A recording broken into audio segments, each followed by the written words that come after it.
俺の上したい。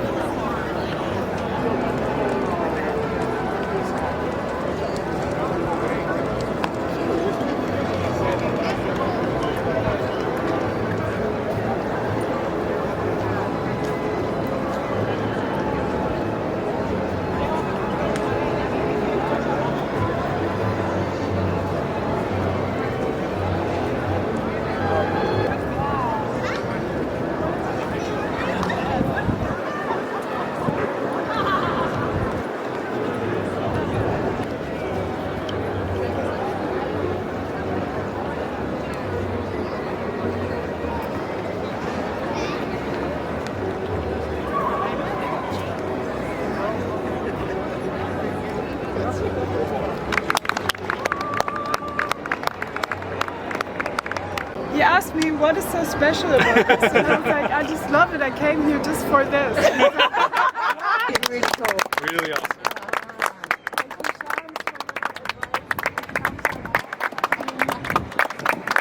Hello, my name is Laura Lessig. I did a work called Drained, and today I performed Drain 4, which was at Piazza di San Marco in Venice. And I explored the relationship between subject and object. So I shifted the focus from the actual palace to a drain in front of the palace. Yeah, that's it.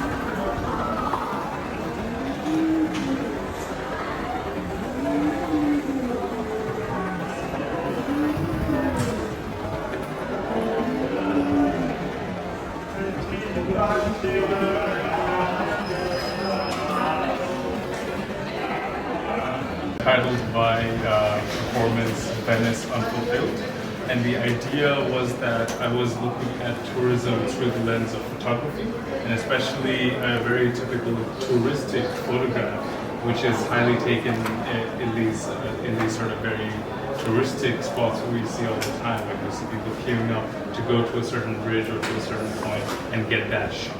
And so this sort of behavior was very kind of interesting to me from the very first moment, because it sort of creates this idea that the moment or the experience is actually the picture, not you actually physically being there. So the construction of this moment and how the subject reacted with the object in the background was an interesting relationship that I wanted to disrupt or sort of intervene in through performance. And so my idea in the end was quite simple. I would sort of approach people in these very touristic spots. So in Venice particularly, I was taking a lot of photos in the Academia Bridge, but also the... But sometimes it's not even that far away. Yeah. It's just that people aren't used to walk. And so when they read like 20 minutes, oh my god, I cannot do it. And I'm just like, I do that. If I want to go anywhere, yes. So it's that kind of thing. When you got exactly this extraction of gestures, yeah, what you were thinking about in the beginning. I'm charmed. So my project was looking at tourism through the lens of photography, especially the kind of photography that we see in very highly touristic spots where there's a certain relationship between the subject and the object. And my intervention or my performance was to somehow disrupt this relationship and offer a service where people could make almost like false memories of places that they couldn't visit, and I would Photoshop their postures into these alternate locations. That's about it. Yeah, thank you so much.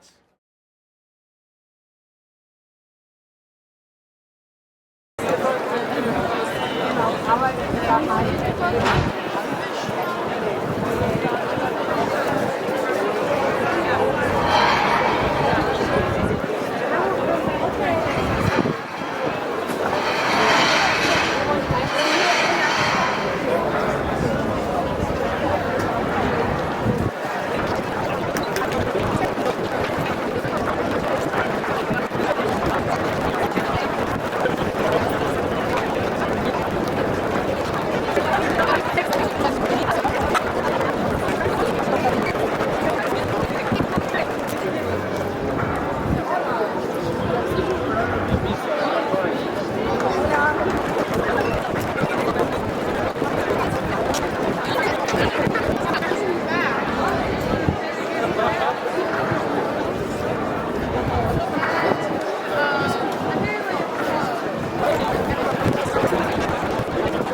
Hi, I'm Valentin. This is I am Rahman.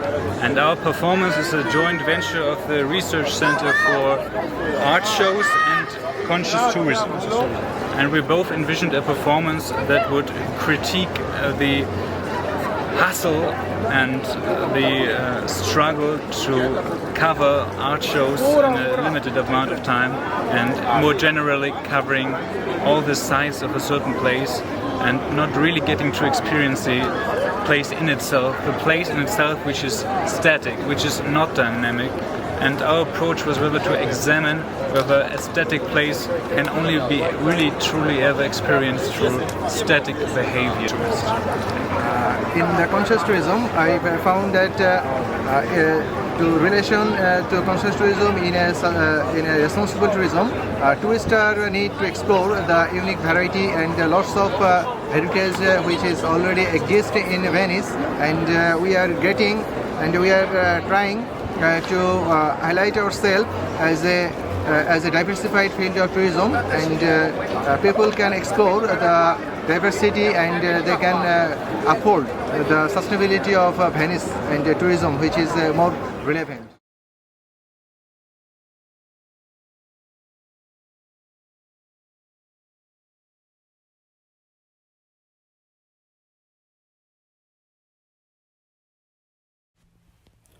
Buongiorno, hello, and welcome to an alternative guide to being a responsible tourist in Venice.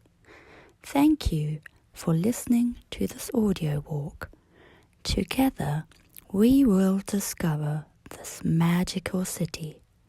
So, let's get started.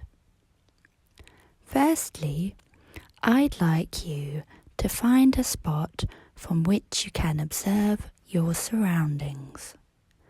Please make sure you're not standing in anyone's way. As you will have already noticed, the city is crowded. An incredible 30 million tourists visit these 8 square kilometers a year. Have you found a suitable spot yet? Pause the guide until you have settled well. Now, take a moment to look around. What do you see? Look, there's a lion. And there's another one over there. Look up and enjoy the pink flowers on the windowsill. They go well with the washing hanging on the line. That's a bright yellow t-shirt. What else do you see? Turn around and observe. Water? Or do you see a bridge?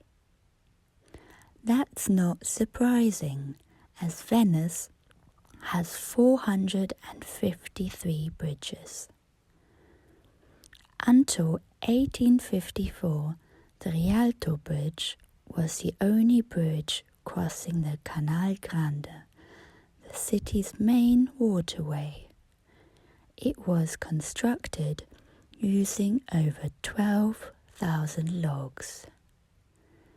Now, take a deep breath. What do you smell? The sea? Rubbish? Soap? Let the smells linger. Ooh, that smells of coffee. Venice was the first European city to establish a coffee culture, importing it from Egypt in the 18th century. You might have heard of the famous Café Florian on Market Square. It was established in 1720 and has become an institution. Inhale and exhale again. And I wanted to go exactly against that by consciously speaking very slowly, which forces you to kind of calm down. And then it also, because you're calm, like I feel like you can take in information. And it wasn't supposed to be a lecture, but it's supposed to like open your eyes to the fact that the city faces many problems if you're not a responsible tourist. And so how I worked on it was that first when we arrived, like observing all the time what's going on, and just taking in what repeats itself. So for example, you can always find a lion. There's a lion there, there's a lion there, there's a lion on the flag. If you're not in a campo, you can usually find washing hanging somewhere. Behind the bridge. Always pigeons. There's usually flowers somewhere. So something that repeats itself. And that's why just now I said we could have also done it at the other campus, because it doesn't actually matter where you are in Venice, you can always do it. There's always water somewhere, you'll always be close to a bridge, you'll always be close to an alley. So you can do it wherever, as long as you take the time to just be in the moment. That moment. And also, I think that's it.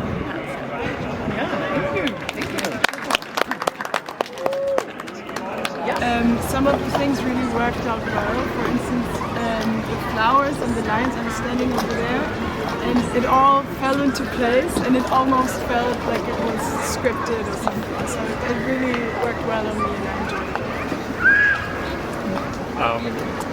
Amazing. Like the voice was so like such a easy welcome into the world, and like to me it felt like in the best way possible, like such a crazy betrayal moment, because like you ease yourself in and you get familiarized with very common properties, but then all of a sudden the plot twists, like things aren't where they are anymore, and like you start to sort of get a broader perspective. Like you start very local, but then it's like we have bigger problems, bigger fish to fry. And so like that was very interesting to me, that sort of switch, and like that was awesome. Yeah, but that's the great thing, that we start to look for these things, and you really see how suddenly we are and how easy it is to influence us, because we want things to match. We want things to be like they are described. You talked about things that the majority of tourists don't know, or at least in my experience. So for example, people never heard of acqua alta even in Italy, or even the typical things to eat and drink. And also the fact of enjoying Venice but respecting her, respecting the city, which is something which even the authorities are stressing. So you touched a lot of points, and I'm very happy to have participated.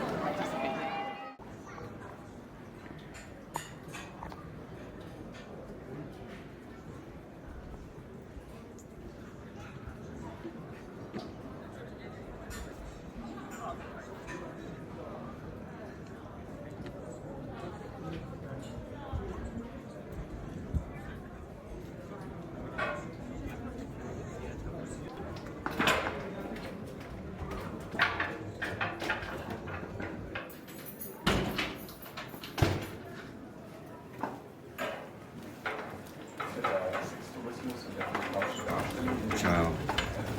What's your name? Irvin. My name is Irvin. Thank you. Okay. And what did you do? I curated an exhibition about the story of the courtesans in the 16th century in Venice, and I brought them to 2022. In Venedig bei der Recherche doch auf Sachen gestoßen. Erst auf eine historische Organisation hier in Venedig. Es hat sich in der Vergangenheit jemand auseinandergesetzt mit der Geschichte der Kurtisanen, und diese wurden in einem Katalog festgehalten. Das ist die offizielle PDF. Das ist quasi für mich ein touristisches Relikt. Dieser Katalog wurde von einem, ich schätze, Mann erstellt, das wird nirgendwo gesagt, der sich die Mühe für seine geliebteste Kurtisane gemacht hat, die wichtigsten festzuhalten, sodass, wenn Leute nach Venedig kommen, konnten sie mit diesem Katalog Kurtisanen finden, von denen man sagt, dort würde man bestimmte Dienste erhalten, sie werden berühmt, und es ist eine Art City Map in Informationen, weil früher Karten natürlich nicht das gängige Mittel waren. Die Inspiration ist dieser Katalog, und für mich hat sich einfach die Frage gestellt, wo ist die Geschichte dieser Frauen? Sind diese Orte alle markiert oder nicht? Und dann bin ich auf die Ponte delle Tette gestoßen, also die Brücke der Brüste, als eigentlich einziges touristisches Merkmal, um der Geschichte der Kurtisanen Ehre zu zeigen. Und es war mir ein bisschen zu wenig. Also habe ich die Orte aufgesucht, die in diesem Katalog aus 205 Kurtisanen oder 205 Kurtisanen verzeichnet sind, und habe mir 6 ausgesucht, die eine Vielfalt von Stimmungen, aber auch als Stadtraum eine Vielfalt von Orten repräsentieren. Es gibt Wasser, es gibt einfach mal eine Wand, die Dunkelheit und den Tag, und die Fotoserie ist unterteilt in Tag und Nacht und zeigt einen, ich würde sagen, einen Tag im Besuch der Kurtisanen aus dem 16. Jahrhundert. Die ist zurückgekommen nach vorgekommen nach 2022 und besucht die Orte repräsentativ für alle 205 Kurtisanen, die ihr bekannt waren durch Arbeit oder Aufenthalt. Ein Artefakt ist meins, das ist dieser lila Regenmantel, den ich sehr, sehr mag. Und ich habe eine Freundin, die in Drag und Ballroom unterwegs ist, kulturell, und habe sie angerufen und meinte, ich muss deinen Kleiderschrank plündern. Und, ach so, das Tuch ist von meiner Mutter. Also ich habe wirklich, das war im letzten... Des hommes qui aimaient les hommes. Alors que Doge voulait que les hommes aimaient les femmes. Et placer sur la fenêtre les femmes avec Perché posti senza tette perché sono un Perfect. It's amazing. This exhibition in the Soto Portugal. I've lived here 10 years and no one's ever put anything in here. And literally, these buildings were brothels. And with the Ponte delle Tette here. So all the tourists come and hear these stupid stories about the courtesans without knowing anything. And they make jokes, and everyone's telling a different, the guides all tell a different story. But these are amazing. To have the houses where they were, and who the girls were, who you paid, how much they cost. It's really fantastic. And this wall, where the exhibition is, used to be a public toilet with running water. You can see the water stains here. So the water would roll down, and this is where the men would relieve themselves after drinking and partying and seeing the prostitutes upstairs. So it's a super exhibition, a great installation. Vielen Dank für die Aufmerksamkeit.